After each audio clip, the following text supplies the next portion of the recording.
One of the other questions we get all the time is, how does our greenhouse hold up to wind? Which makes sense, because I talk to a lot of customers that call to inquire about our greenhouses or possibly order a greenhouse, and they've had a greenhouse that they've purchased somewhere else. Maybe they purchased a kit, put one up themselves, and the first windstorm that comes through, the wind's blowing 40, 50 mile an hour, their greenhouse is destroyed and falls apart.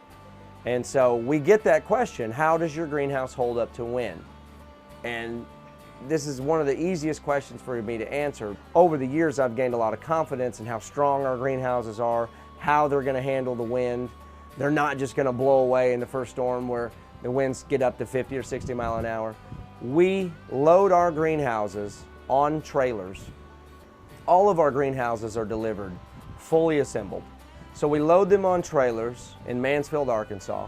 My drivers will drive down the road at 60 mile an hour and deliver this greenhouse to you fully assembled, and it'll arrive in perfect condition. So we know easily that they handle 60 to 70 mile an hour winds. The panels don't blow off. The structure of the greenhouse is intact. So our greenhouses are very strong, they're very well built, and they handle wind just fine.